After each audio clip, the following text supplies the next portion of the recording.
Good afternoon, ladies and gentlemen. It's your buddy, the 14th Prime, and today we're taking a look at some robots that just can't be killed. Like Bumblebee, he makes it through every show, his own series, his own movie. Megatron died. Soundwave still here. This guy, bless his heart. This man has died more times than whew, man, to the point where they even made a toy of the dead version of Optimus. It just kind of didn't sit right with me when it showed up. My wife ordered it for me on Amazon, and I remember being excited. I opened it up, saw the Prime, had the trailer. I was like, "Oh, Earthrise, dead Optimus." So let's take it back to '86. I'm 8 years old. I'm in the movie theater, and I know this scene was scrapped or whatever, but it was kind of suggested. But you do get to see Windcharger and Wheeljack dead on the floor when RC drags his body across the floor to drop him off. As a kid, I never really paid that much attention to it. I didn't really think about it. Even the death of Optimus, I think I knew was going to happen because of a J.C. Penney catalog, where in that catalog they had like Rodimus and Hot Rod. And they explained that after the passing of the Autobot leader, Hot Rod steps up to become, you know what I mean? And that was in the catalog, so we kind of knew. There was also a sticker sheet that came out for the 86 movie, like a couple months before the movie, that basically told the entire movie. Like everything. Now, it wasn't as brutal because it was a children's read-along book or whatever, but I mean, I remember buying it because it had Unicron on, like, from the half of the book on was Unicron and Unicron stickers. But yeah, I kind of knew, but it never really affected me, or I never really thought about it the way that the rest of the world did when they killed off Optimus Prime. And apparently, 30, 40 years later, there was a market for it because they made it and I have it.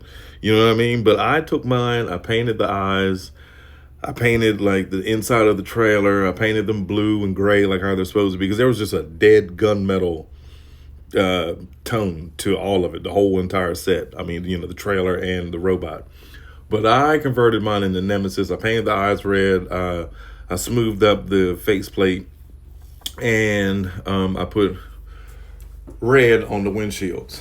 And like even then, like I was okay with it being Nemesis because it matched my Siege Optimus and Earthrise Optimus or whatever. Even having a dead trailer, which is diabolical. But later on in life, I started realizing that, well, like going into Target and going into Walmart, that wait a minute, is there actually a market for dead robots?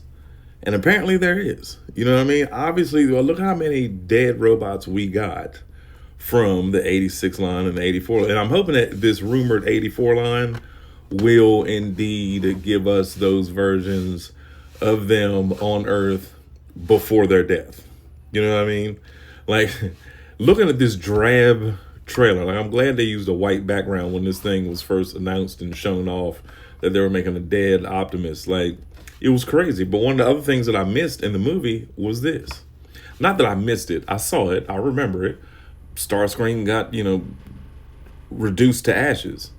And that was understandable. I remember it perfectly, but never in my mind as an 8-year-old child did it cross my head that, wait, he's gone. You know what I mean? Because to be honest with you, I don't even think I even got Starscream or the rest of the Seekers until after the movie. They were just hard to find back then. If you wanted an Optimus, a Mega Supreme, or Tripticon, Scorponaut, Megatron, Soundwave, they were all, Ramjet even, you could get them. But Starscream, Thundercracker, and Skywarp were hard to find in the 80s.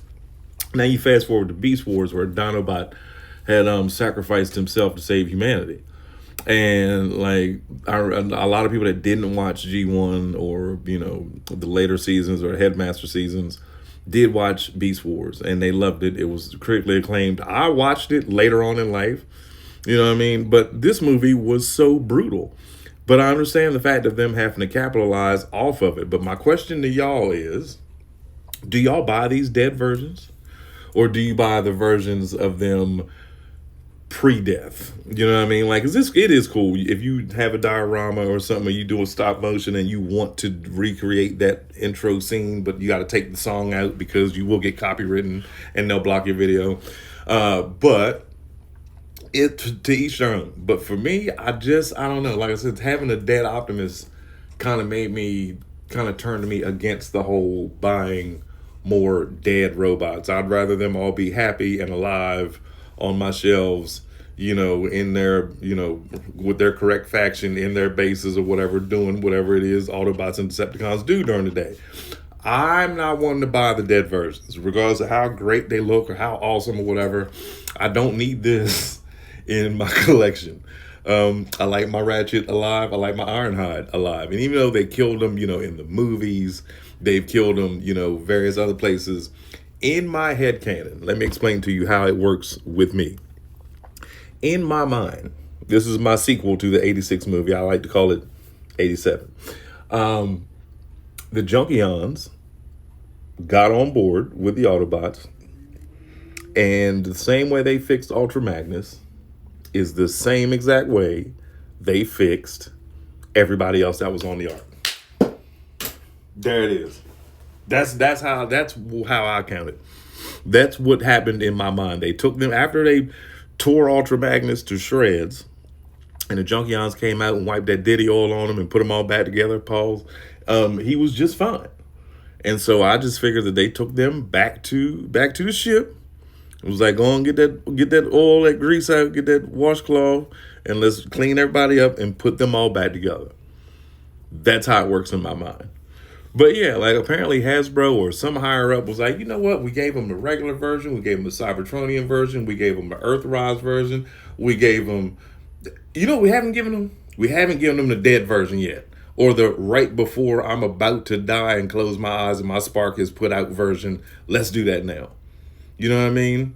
And yeah, it just didn't sit well with me. And okay. Oh, and speaking of, whatever happened to Buzzworthy Bumblebee? Whatever happened to that line? It just disappeared overnight. You know what I mean? And was never to be heard of again. But yeah, like the Ironhide and Proud 2-pack, and the Brawl and Ratchet 2-pack. Like that is to me, seeing them on the shelves was crazy. And I remember being in Target and seeing these, and like little kids were walking by and was like, and their parents, which were like around my age or older or younger or whatever, was like, no, we're not gonna get those. So, but like I said, in my mind, you know what I mean? They brought the Junkions, and there were Decepticon Junkions. I never thought about that either. I'm assuming that the Decepticon Junkions went with the Decepticons and Galvatron and the rest of the gang, and they put together their team, so everybody ended up coming back. It's weird with Starscream because we didn't find out until a couple shows later that, remember the ghost of Starscream, that he couldn't die. And then I think they redid that story in the Mashima entry, where he could his soul just left and got back with someone else or whatever. But anyway, do your homework. Y'all let me know in the comments. Do you collect dead robots or not? Because they ain't for me. I like all my robots smiling. It's your buddy, the 14th Prime.